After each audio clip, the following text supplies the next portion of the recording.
Scientific മാനേജ്മെൻറ്റ് ടെക്നിക്കുകളിൽപ്പെട്ട ഒന്നാമത്തെ ടെക്നിക്കായ functional foremanship എന്ന ടോപ്പിക് ഡിസ്കസ് ചെയ്യുന്ന എ ടു സെഡ് ജാലകം യൂട്യൂബ് ചാനലിൻ്റെ പുതിയൊരു ലക്കത്തിലേക്ക് എല്ലാ വിദ്യാർത്ഥികൾക്കും സ്വാഗതം. ഫങ്ഷണൽ ഫോർമാൻഷിപ്പ് എന്നാണ് ഉദ്ദേശിക്കുന്നത്. നമുക്ക് ഫസ്റ്റേ പറയാനുള്ളത് it is a technique of scientific management developed by FW Taylor. അതാണ് ഫസ്റ്റ് പോയി നമുക്ക് എഴുതാനുള്ളത്. അതായത് FW ടൈലർ ഡെവലപ്പ് ചെയ്ത സയൻറ്റിഫിക് മാനേജ്മെൻറ്റ് ടെക്നിക്കുകളിൽപ്പെട്ട ഒന്നാണ് ഫങ്ഷണൽ ഫോർമാൻഷിപ്പ് എന്നുള്ളത്. ദെൻ ഫങ്ഷണൽ ഫോർമാൻഷിപ്പിൻ്റെ meaning: it is a technique of separating planning and execution function at the lowest level of shop floor. നമ്മൾ കഴിഞ്ഞ വീഡിയോയിൽ ടെക്നിക്സ് ഓഫ് സയൻറ്റിഫിക് മാനേജ്മെൻറ്റ് എന്ന ടോപ്പിക്ക് ഡിസ്കസ് ചെയ്തപ്പോൾ അവിടെ ഒന്നാമത്തെ ടെക്നിക്ക് ഫങ്ഷണൽ ഫോർമാൻഷിപ്പാണ്. അവിടെ നമ്മൾ പറഞ്ഞ അതേ മീനിങ് തന്നെയാണ് ഇവിടെയുള്ളത്. Technique of separating planning and execution function at the lowest level of the shop floor. അതായത് ഷോപ്പ് ഫ്ലോർ ലെവലിൽ, അതിൽ ഒരു സ്ഥാപനത്തിൻ്റെ ലോവസ്റ്റ് ലെവലിൽ പ്ലാനിംഗ് ഫംഗ്ഷനെയും എക്സിക്യൂഷൻ ഫംഗ്ഷനെയും അത് രണ്ടായിട്ട് സെപ്പറേറ്റ് ചെയ്യുന്ന ഒരു ടെക്നിക്കാണ്, സെപ്പറേറ്റ് ചെയ്ത് മുന്നോട്ട് പോകുന്ന ഒരു ടെക്നിക്കാണെന്ത് ഫങ്ഷണൽ ഫോർമാൻഷിപ്പ് എന്നതുകൊണ്ട് ഉദ്ദേശിക്കുന്നത്. It is an extension of the principle of division of work and specialisation to the shop floor. അതായത് നമ്മളിനി അടുത്ത വീഡിയോകളായിട്ട് നമ്മൾ ഡിസ്കസ് ചെയ്യാൻ പോകുന്നത് മറ്റൊരു മാനേജ്മെൻറ്റ് തിങ്കറായ ഹെൻറി ഫയോളിൻ്റെ 14 പ്രിൻസിപ്പിൾസ് നമ്മൾ പഠിക്കുന്നുണ്ട്. അതിലൊരു പ്രിൻസിപ്പിളാണ് ഡിവിഷൻ ഓഫ് വർക്ക് എന്നുള്ളത്, division of work and specialisation എന്നുള്ളത്. അപ്പോൾ ഇവിടെ പറയുന്നത് ഈ ഫങ്ഷണൽ ഫോർമാൻഷിപ്പ് എന്നുള്ളത് it is an extension of the principle of division of work. അതായത് വർക്ക് ഡിവൈഡ് ചെയ്ത് കൊടുത്ത് പിന്നെ അതിൽ സ്പെഷ്യലൈസേഷൻ്റെ ബെനിഫിറ്റുകളൊക്കെ അച്ചീവ് ചെയ്യുന്ന ആ പ്രിൻസിപ്പിളിൻ്റെ ഒരു എക്സ്റ്റൻഡഡ് ഫോമാണ് എന്ത് ഫങ്ഷണൽ ഫോർമാൻഷിപ്പ് എന്നാണ് FW ടൈലർ പറയുന്നത്. അപ്പോൾ it is an extension of the principle of division of work and specialisation to the shop floor. Then functional ഫോർമാൻഷിപ്പുമായി ബന്ധപ്പെട്ട നെക്സ്റ്റ് പോയിൻറ്റ്: ടൈലർ ഹാസ്, അതായത് FW Taylor has suggested the division of the work of factory manage in to 2 sub departments. അതായത് functional foremanship എന്ന technique പ്രകാരം Taylor FW ടൈലറിൻ്റെ നിർദ്ദേശിച്ചിട്ടുള്ളത്, അല്ല അദ്ദേഹം മുന്നോട്ട് വെച്ചത്, ഫാക്ടറി ലെവലിൽ, അതായത് ഫാക്ടറി മാനേജറിലെ വർക്കുകൾ പ്രധാനമായും 2 ഹെഡിങ്ങായിട്ട് 2 ഡിപ്പാർട്ട്മെൻറ്റുകളായിട്ട് വേർതിരിക്കുന്നു, ഡിവൈഡ് ചെയ്യുന്നു. അത് ഒന്ന് planning department, then second one production department. അപ്പം പിന്നെ ഫാക്ടറി ലെവലിൽ അല്ലെങ്കിൽ ഫ്ലോർ ലെവലിൽ, ഷോപ്പ് ഫ്ലോർ ലെവലിൽ മൊത്തം വർക്കുകളെ 2 ഡിപ്പാർട്ട്മെൻറ്റുകളായിട്ട്, ഒന്ന് പ്ലാനിംഗ് ഡിപ്പാർട്ട്മെൻറ്റും മറ്റൊന്ന് പ്രൊഡക്ഷൻ ഡിപ്പാർട്ട്മെൻറ്റും. ചില ബുക്കുകൾ ഇങ്ങനെ കാണുന്നത് planning department, execution department. Execution എന്ന് പറഞ്ഞാൽ പ്ലാൻ ചെയ്ത് നടപ്പിലാക്കുക, അതിനെ പ്രൊഡക്ഷൻ, ഫാക്ടറി ലെവലിൽ പ്രൊഡക്ഷനാണ് നടക്കുന്നത്. അപ്പം പ്ലാനിംഗ് ഡിപ്പാർട്ട്മെൻറ്റ് എന്നും പ്രൊഡക്ഷൻ ഓർ എക്സിക്യൂഷൻ ഡിപ്പാർട്ട്മെൻറ്റ് എന്നും 2 ഡിപ്പാർട്ട്മെൻറ്റുകളായിട്ട് ഒരു ഫാക്ടറി തലത്തിലെ പ്രവർത്തനങ്ങളെ 2ആയിട്ട് തിരിക്കുന്നു ഫങ്ഷണൽ ഫോർമാൻഷിപ്പ് എന്ന ടെക്നിക്ക് പ്രകാരം. ഇനിയാണ് നമ്മൾ ഫങ്ഷണൽ ഫോർമാൻഷിപ്പുമായി ബന്ധപ്പെട്ട പ്രധാനപ്പെട്ട പോയിന്റുകൾ ചർച്ച ചെയ്യാൻ പോകുന്നത്.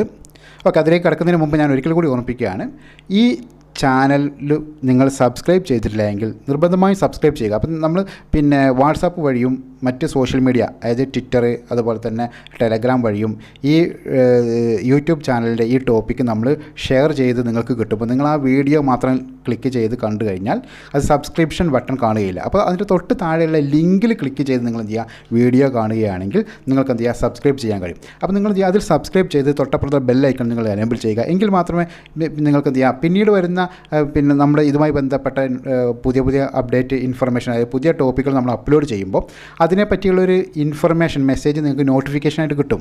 അപ്പോൾ നിങ്ങൾക്ക് എന്ത് ചെയ്യുക, അവിടെ ക്ലിക്ക് ചെയ്താൽ പുതിയ ടോപ്പിക്കുകൾ കാണും. ഇല്ലെങ്കിൽ നിങ്ങൾ എന്ത് ചെയ്യുക, ഇല്ലെങ്കിൽ നിങ്ങൾക്ക് അടുത്ത പുതിയ ടോപ്പിക്ക് ഞാൻ എന്ത് ചെയ്യുക, അപ്ലോഡ് ചെയ്ത് കഴിഞ്ഞാൽ അത് വാട്സാപ്പ് വഴിയോ അല്ലെങ്കിൽ നിങ്ങളുടെ സുഹൃത്തുക്കൾ വഴിയോ നിങ്ങൾക്ക് എത്തിയാലേ നിങ്ങൾക്കതിൻ്റെ ഇൻഫർമേഷൻ കിട്ടുകയുള്ളൂ, ആ നോട്ട് നിങ്ങൾക്ക് എഴുതിയെടുക്കാൻ കഴിയുള്ളൂ. അപ്പോൾ അത് ഒഴിവാക്കാൻ വേണ്ടിയിട്ട് നിങ്ങൾ എന്ത് ചെയ്യുക, ഇപ്പോൾ തന്നെ എന്ത് ചെയ്യാം, ഈ ചാനൽ A to Z ജാലകം എന്ന ഈ യൂട്യൂബ് ചാനൽ, അതിൻ്റെ ലിങ്കിൽ ക്ലിക്ക് ചെയ്ത്, ഈ വീഡിയോയുടെ ലിങ്കിൽ ക്ലിക്ക് ചെയ്ത് നിങ്ങൾ എന്ത് ചെയ്യുക, അത് സബ്സ്ക്രൈബ് ചെയ്ത് ബെല്ലൈക്കൺ എനേബിൾ ചെയ്യുക.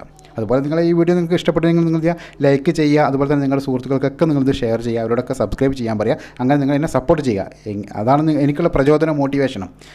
ബിസിനസ് സ്റ്റഡീസിലാവട്ടെ അക്കൗണ്ടൻസിയിലാവട്ടെ നിങ്ങൾക്ക് എല്ലാവർക്കും പരമാവധി മാർക്ക് സ്കോർ ചെയ്യാവുന്ന രീതിയിൽ എന്നാൽ കഴിയുന്ന എല്ലാവിധ സപ്പോർട്ടും തുടർന്നങ്ങോട്ടുള്ള എല്ലാ വീഡിയോകളും ഞാൻ നിങ്ങൾക്ക് പരമാവധി എത്തിച്ചു തരുവാൻ ഞാൻ പരമാവധി ശ്രമിക്കുന്നതായിരിക്കും.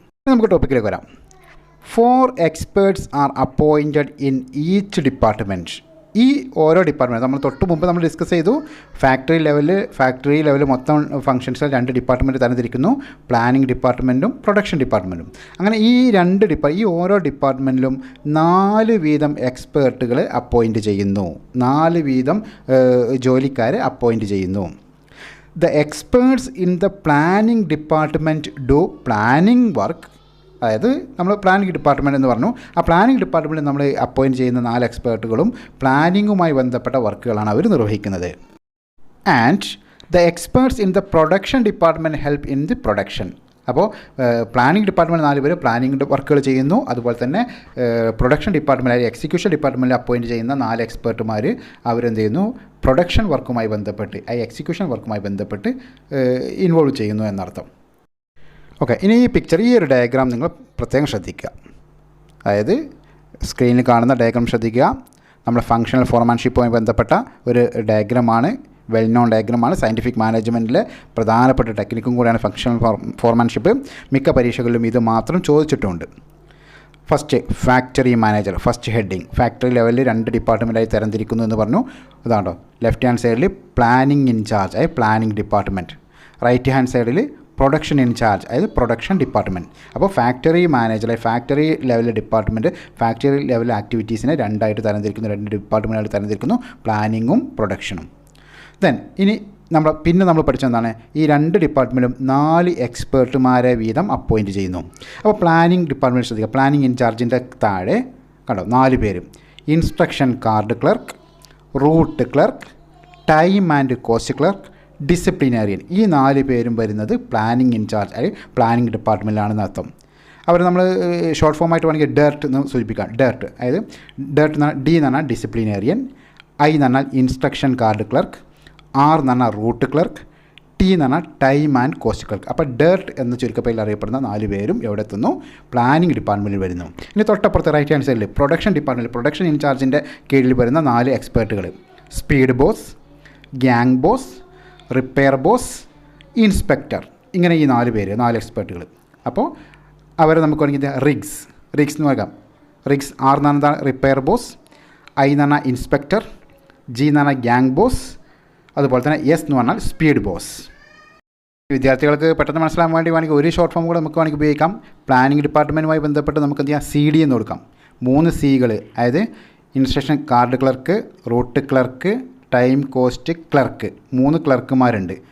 പിന്നെ ഡിസിപ്ലിനറി, അപ്പോൾ CD 3 ക്ലർക്കുമാരും ഒരു ഡിസിപ്ലിനറിന് CD എന്ന് വേണമെങ്കിൽ കൊടുക്കാം. അതുപോലെ തന്നെ പ്രൊഡക്ഷൻ ഡിപ്പാർട്ട്മെൻറ്റുമായി ബന്ധപ്പെട്ട് നമുക്ക് എന്ത് ചെയ്യാം, IB എന്ന് കൊടുക്കാം. ഇൻസ്പെക്ടറും 3 ബോസുമാരും, ഇൻസ്പെക്ടർ എന്നുള്ള I, 3 ബോസുമാർ, അതൊക്കെ റിപ്പയർ ബോസ്, ഗ്യാങ് ബോസ്, അതുപോലെ സ്പീഡ് ബോസ്. അപ്പം IB എന്നുള്ളത് പ്രൊഡക്ഷൻ ഡിപ്പാർട്ട്മെൻറ്റ് വരുന്നതാണ് IB.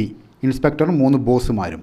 അതുപോലെ തന്നെ പ്ലാനിംഗ് ഡിപ്പാർട്ട്മെൻറ്റ് വരുന്നതാണ് എന്ത്, CD 3 ക്ലർക്കുമാരും ഒരു ഡിസിപ്ലിനറിയും. അത് CD അല്ലെങ്കിൽ DC, നിങ്ങളെ ചോയ്സ് അനുസരിച്ച് നിങ്ങൾക്ക് ഏതാണോ പെട്ടെന്ന് മനസ്സിലാവുന്നത് വെച്ചെങ്കിൽ ആ രീതിയിൽ നിങ്ങൾ എന്ത് ചെയ്യുക, അത് എഴുതി മനസ്സിലാക്കി വെക്കുക.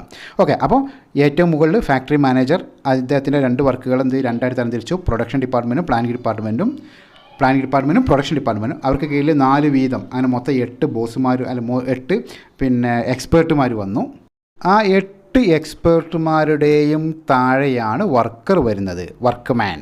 താഴെ കണ്ടോ, വർക്ക്മാൻ. അപ്പോൾ ഒരു വർക്കറുടെ മുകളിൽ അദ്ദേഹത്തിൻ്റെ സുപ്പീരിയേഴ്സായിട്ട് തൊട്ട് മുകളിൽ തന്നെ പ്ലാനിംഗ് ഡിപ്പാർട്ട്മെൻറ്റിൽ 4 എക്സ്പേർട്ടുമാരും, അതേപോലെ തന്നെ പ്രൊഡക്ഷൻ അല്ലെങ്കിൽ എക്സിക്യൂഷൻ ഡിപ്പാർട്ട്മെൻറ്റുമായി ബന്ധപ്പെട്ട് 4 എക്സ്പേർട്ടുമാരും. അപ്പോൾ ഒരു വർക്കർക്ക് മുകളിൽ 8 എക്സ്പേർട്ടുമാരെ അപ്പോയിൻറ്റ് ചെയ്യുന്ന ആ ഒരു ടെക്നിക്കാണെന്ത്, ഫങ്ഷണൽ ഫോർമാൻഷിപ്പ്. ആ 8 ഫങ്ഷൻ അനുസരിച്ച് 8 ഫോർമാൻമാരുണ്ടായിരിക്കും. ഒരു തൊഴിലാളികളുടെ മുകളിൽ ഒരു വർക്കറുടെ മീതെ 8 ഫങ്ഷനുകളിലായിട്ട് 8 ഫോർമാൻമാരുണ്ടായിരിക്കും എന്നർത്ഥം.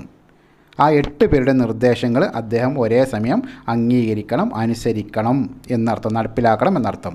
അപ്പോൾ ഒരു വർക്കറുടെ മുകളിൽ, ഫാക്ടറി ലെവൽ ഒരു വർക്കറുടെ മുകളിലായിട്ട് 8 ഫോർമാൻമാരെ ഫങ്ഷൻ അനുസരിച്ച് അപ്പോയിൻറ്റ് ചെയ്ത് അത്തരത്തിൽ സയൻറ്റിഫിക്കായ രീതിയിൽ വർക്ക് എഫിഷ്യൻ്റായ രീതിയിൽ മുന്നോട്ട് കൊണ്ടുപോകുന്ന ആ ടെക്നിക്കാണെന്ത്, functional foremanship. Okay, then next we are going to discuss about the duties and responsibilities or functions of experts in planning department. നമുക്കറിയാം പ്ലാനിംഗ് ഡിപ്പാർട്ട്മെൻറ്റിൽ 3 ക്ലർക്കുമാരും ഒരു ഡിസിപ്ലിനറിയും, CD അല്ലെങ്കിൽ ഡേർട്ട് എന്ന ചുരുക്കപ്പേരിൽ നമ്മൾ 4 ആൾക്കാരെ നമ്മൾ പഠിച്ചു. അവരുടെ ഡ്യൂട്ടീസ് ആൻഡ് റെസ്പോൺസിബിലിറ്റി ഫംഗ്ഷൻസ് എന്താണെന്ന് ഒന്ന് നോക്കാം. ഇതും പരീക്ഷയ്ക്ക് ചോദിച്ചിട്ടുണ്ട്. അവസാന ഭാഗത്ത് നമ്മൾ ആ ചോദ്യം കൂടെ നമ്മൾ എന്ത് ചെയ്യുക, ഒന്ന് ഡിസ്കസ് ചെയ്യാം. Okay, first one, instruction card clerk. Instruction card ക്ലർക്കിൻ്റെ ഡ്യൂട്ടി അല്ലെങ്കിൽ function, draft instruction for workers. വർക്കേഴ്സിന് ആവശ്യമായ ഇൻസ്ട്രക്ഷൻസ് ഒക്കെ എന്ത് ചെയ്യുക, അത് പിന്നെ ഡ്രാഫ്റ്റ് ചെയ്യുക, തയ്യാറാക്കിയെടുക്കുക. Then second, route clerk. Route clerk അദ്ദേഹത്തിൻ്റെ function, specify the route of production. Specify the route or sequence of production. പ്രൊഡക്ഷൻ്റെ ഓരോ ആക്ടിവിറ്റിയുടെയും സീക്വൻസ്, പ്രൊസീജിയർ എന്ത് ചെയ്യുക, സ്പെസിഫൈ ചെയ്യുക. അതാണ് അദ്ദേഹത്തിൻ്റെ function. Time and cost clerk. Time and cost clerk അദ്ദേഹത്തിൻ്റെ ഡ്യൂട്ടി എന്ന് പറഞ്ഞാൽ prepare time and cost sheet for doing a work. ഒരു വർക്ക് ചെയ്യുന്നതുമായി ബന്ധപ്പെട്ട സ്റ്റാൻഡേർഡ് ടൈം എത്രയാണെന്ന് തീരുമാനിക്കുന്നു, അതുമായി ബന്ധപ്പെട്ട കോസ്റ്റ് എത്രയായിരിക്കണം, മിനിമം കോസ്റ്റ്, സ്റ്റാൻഡേർഡ് കോസ്റ്റ് എത്രയായിരിക്കും എന്നൊക്കെ തീരുമാനിക്കുന്നത് ടൈം ആൻഡ് കോസ്റ്റ് ക്ലർക്കാണ്. Then last one, disciplinarian. നമുക്കറിയാം പേരിൽ തന്നെയുണ്ട്, എൻഷുർ ഡിസിപ്ലിൻ. അദ്ദേഹത്തിൻ്റെ duty ensure discipline throughout the factory level. Factory ലെവലിൽ എന്ത് ചെയ്യുക, ഡിസിപ്ലിൻ, ഓരോ വർക്കിലും ഓരോ ഫംഗ്ഷനിലും എന്ത് ചെയ്യുക, ഡിസിപ്ലിൻ എൻഷുർ ചെയ്യുക എന്നുള്ളതാണ് അദ്ദേഹത്തിൻ്റെ ഡ്യൂട്ടി അല്ലെങ്കിൽ ഫംഗ്ഷൻ. ഓക്കെ, ഇതേപോലെ തന്നെ 4 എക്സ്പേർട്ടുകൾ എന്താണ്, പ്രൊഡക്ഷൻ അല്ലെങ്കിൽ എക്സിക്യൂഷൻ ഡിപ്പാർട്ട്മെൻറ്റിലുണ്ട്. അവരുടെ ഡ്യൂട്ടീസ് ആൻഡ് റെസ്പോൺസിബിലിറ്റീസ് എന്തൊക്കെയാണെന്ന് നോക്കാം. Production incharge, speed boss. Speed ബോസിൻ്റെ ഡ്യൂട്ടി എന്ന് പറഞ്ഞാൽ timely and accurate completion of job. അതായത് പ്ലാൻ ചെയ്തതുപോലെ, പ്ലാനിങ് ഡിപ്പാർട്ട്മെൻറ്റ് പ്ലാൻ ചെയ്തതുപോലെ, ടൈമൊക്കെ പ്ലാൻ ചെയ്തതുപോലെ ആ കറക്റ്റ് സമയത്ത് കൃത്യമായി വർക്ക് കംപ്ലീറ്റ് ചെയ്യുക, അത് ഉറപ്പുവരുത്തുക. Gang boss. Second one, gang boss, keeping machines and tools ready for operation by workers. അതായത് വർക്കേഴ്സിന് വർക്ക് ചെയ്യുന്നതിനാവശ്യമായ മെഷീൻസും ടൂൾസൊക്കെ റെഡിയാക്കി വെക്കുക, അത് റെഡിയാണ് എന്ന് ഉറപ്പ് വരുത്തുക, അത് റെഡിയാക്കി വെക്കുക. അത് ഗ്യാങ് ബോസിൻ്റെ ഡ്യൂട്ടിയാണ്. Then repair boss. Third one, repair boss, ensure proper working condition of machines and tools. അതായത് തൊട്ട് മുകളിൽ നമ്മൾ എന്താണ് പറഞ്ഞത്, പിന്നെ ഗ്യാങ് ബോസ് എന്താണ്, മെഷീനൊക്കെ റെഡിയാക്കി വെക്കുക. ആ റെഡിയാക്കി വെച്ചതെല്ലാം വർക്കിംഗ് കണ്ടീഷനാണ് എന്ന് ഉറപ്പ് വരുത്തുന്നതാണിത് റിപ്പയർ ബോസ്. അതിൻ്റെ റിപ്പയറുകളൊക്കെ യഥാസമയം നിർവഹിച്ച് പൂർത്തിയാക്കി വെക്കണം. Ensure proper working condition of machines and tools. മെഷീൻസിൻ്റെ ടൂൾസിൻ്റെയൊക്കെ വർക്കിംഗ് കണ്ടീഷൻ പ്രോപ്പറാണെന്ന് ഉറപ്പ് വരുത്തുക. And last one, inspector. Inspect or check quality of work. ആ ചെയ്ത വർക്കർ പെർഫോം ചെയ്ത വർക്കിൻ്റെ ക്വാളിറ്റിയൊക്കെ എന്ത് ചെയ്യുക, ചെക്ക് ചെയ്യുക, ഇൻസ്പെക്ട് ചെയ്യുക. അതാണ് ഇൻസ്പെക്ടറുടെ ഡ്യൂട്ടി. ഇനി നമുക്ക് ഇന്നത്തെ നമ്മുടെ ഈ ടോപ്പിക്കുമായി ബന്ധപ്പെട്ട് സാധാരണ കണ്ടുവരാറുള്ള ക്വസ്റ്റ്യൻസിൽപ്പെട്ട 2 പ്രീവിയസ് ഇയർ ക്വസ്റ്റ്യൻസ് നമുക്ക് എന്ത് ചെയ്യാം, ഡിസ്കസ് ചെയ്യാം. അതിലൊരു ക്വസ്റ്റ്യൻ ഇതാണ്, under this technique of scientific management 1 worker is supervised by 8 special foremen. അതായത് ഈ ടെക്നിക്ക് പ്രകാരം ഒരു വർക്കർ 8 സ്പെഷ്യൽ ഫോർമാൻമാരാൽ സൂപ്പർവൈസ് ചെയ്യപ്പെടുന്നു. അതായത് ഒരു വർക്കറുടെ മുകളിൽ എന്താണ് 8 സ്പെഷ്യലിസ്റ്റ് ഫോർമാൻമാർ ഉണ്ടായിരിക്കുമെന്നർത്ഥം. എന്നാൽ ഒന്നാമത്തെ ചോദ്യം, ഐഡൻറ്റിഫൈ ദ ടെക്നിക്ക്. ഈ ടെക്നിക്ക് ഏതാണ്? നമ്മളിപ്പോൾ തൊട്ടുമുമ്പ് പഠിച്ചു അല്ലേ, വർക്കറുടെ മുകളിൽ 8 സ്പെഷ്യലിസ്റ്റുകളുണ്ട്. പ്ലാനിങ്ങിൽ 4 എണ്ണം, പ്രൊഡക്ഷൻ ഡിപ്പാർട്ട്മെൻറ്റിൽ 4 പേരാണ്, 8 പേരുള്ള ആ ടെക്നിക്ക്. അപ്പോൾ ആ ടെക്നിക്ക് പറഞ്ഞ പേരാണിത് ഫങ്ഷണൽ ഫോർമാൻഷിപ്പ്. അത് FW ടൈലറിൻ്റെ സയൻറ്റിഫിക് മാനേജ്മെൻറ്റ് ടെക്നിക്കിൽ പെട്ടതാണ്. ദെൻ ബി, സെക്കൻഡ് ക്വസ്റ്റ്യൻ, അത് പ്രദർശിക്കുക, show this technique in a diagram. ഇത് പലപ്പോഴും ചോദിച്ചിട്ടുണ്ട്. ചില ചോദ്യത്തിൽ എന്താണ്, ഈ ഡയഗ്രാം തന്നിട്ടുണ്ട്, ഞാനതിവിടെ ഉൾപ്പെടുത്തിയില്ല. ഡയഗ്രാം ഉണ്ടാവും, അതിൽ ചില ബോസുമാരെയും ചില പിന്നെ ക്ലർക്കുമാരെയൊക്കെ ഒഴിവാക്കിയിട്ടുണ്ടായിരിക്കും. അത് ഫില്ല് ചെയ്യാനായിട്ടും ചോദിച്ചിട്ടുണ്ട്. അപ്പോൾ ആ ഡയഗ്രാം പ്രത്യേകം ശ്രദ്ധിക്കുക, നന്നായിട്ട് എഴുതി വെക്കുക, നന്നായിട്ട് മനസ്സിലാക്കി വെക്കുക. ഞാൻ ആ പറഞ്ഞ ഷോർട്ട് ഫോം ഉണ്ടല്ലോ, അത് വെച്ചിട്ട് മനസ്സിലാക്കി വെക്കുക ഓരോന്നിലും ഏതാണ് വരുന്നത് എന്നുള്ളത്. അപ്പോൾ ആ ഡയഗ്രാം ചോദ്യത്തിൽ വന്നിട്ടുണ്ട്. അതുപോലെ തന്നെ മറ്റൊരു ചോദ്യം ശ്രദ്ധിക്കുക, വേറെ ചോദ്യ പേപ്പറിൽ ഒന്നാണ്, ആൻസർ എനി 6 ക്വസ്റ്റ്യൻ. അത് പോട്ടെ, 10ാമത്തെ ചോദ്യം മാച്ച് ദ ഫോളോയിങ് ക്വസ്റ്റ്യൻ ആണ്. അതിൽ എ പാർട്ട് നോക്കുക, instruction card clerk, repair boss, gang boss, route clerk. അപ്പോൾ പ്ലാനിങ്ങിലെയും പ്രൊഡക്ഷൻ 2 ഡിപ്പാർട്ട്മെൻറ്റ് തന്നിട്ടുണ്ട്, ക്ലർക്കുമാരും ബോസുമാരും വന്നിട്ടുണ്ട്. ഓക്കെ, അപ്പോൾ 2 ഡിപ്പാർട്ട്മെൻറ്റ് 2 പേര് വന്നിട്ടുണ്ടെന്ന് അർത്ഥം. ഓക്കെ, അപ്പുറത്ത് എന്താണ്, അവിടെ ഡ്യൂട്ടീസ് ആൻഡ് റെസ്പോൺസിബിലിറ്റീസ് നമ്മളിപ്പോൾ തൊട്ടുമുമ്പ് ഡിസ്കസ് ചെയ്തു, അതാണ് വന്നിട്ടുള്ളത്. അപ്പോൾ അത് മാച്ച് ദ ഫോളോയിങ് ഉള്ള ക്വസ്റ്റ്യൻ വന്നിട്ടുണ്ട്. അപ്പോൾ ഓരോരുത്തരും ഏതാണുള്ളത് നമ്മൾ പഠിച്ചു കഴിഞ്ഞാൽ ഈസിയാണ്. അപ്പോൾ അത് പ്രത്യേകം ശ്രദ്ധിക്കാം. അപ്പോൾ ഈ ടോപ്പിക്കിൽ നിങ്ങൾ ശ്രദ്ധിക്കുന്നതാണ്, ആ ഡയഗ്രാം ശ്രദ്ധിക്കണം, 8 ഫോർമാൻമാരും അവിടെ ആ ലിസ്റ്റ് ഒന്ന് പ്രത്യേകം ശ്രദ്ധിക്കുക, ഡയഗ്രാം പ്രത്യേകം ശ്രദ്ധിക്കുക. അതുപോലെ തന്നെ ആ 8 പേരുടെയും ഡ്യൂട്ടീസ് ആൻഡ് റെസ്പോൺസിബിലിറ്റി അല്ലെങ്കിൽ ഫംഗ്ഷൻ അതും പ്രത്യേകം ശ്രദ്ധിക്കുക. ഈ ടോപ്പിക്ക് എല്ലാവർക്കും നന്നായി മനസ്സിലായി, ഇഷ്ടപ്പെട്ടു എന്ന് വിശ്വസിക്കുന്നു. ഇഷ്ടപ്പെട്ടു എങ്കിൽ നിങ്ങൾ എന്ത് ചെയ്യുക, ലൈക്ക് ചെയ്യുക. ചാനൽ നിങ്ങളുടെ സുഹൃത്തുക്കൾക്ക് എന്ത് ചെയ്യുക, ഷെയർ ചെയ്യുക, റെക്കമെൻഡ് ചെയ്യുക. ഇനി നമുക്ക് ഉടനെ തന്നെ നമുക്ക് എന്ത് ചെയ്യാം, അടുത്ത ടെക്നിക്കായ piece rate system, differential piece rate system, piece wage system എന്ന ടോപ്പിക്കുമായി നമുക്ക് വീണ്ടും കാണാം. All the best. Thank you. എല്ലാവിധ വിജയാശംസകളും.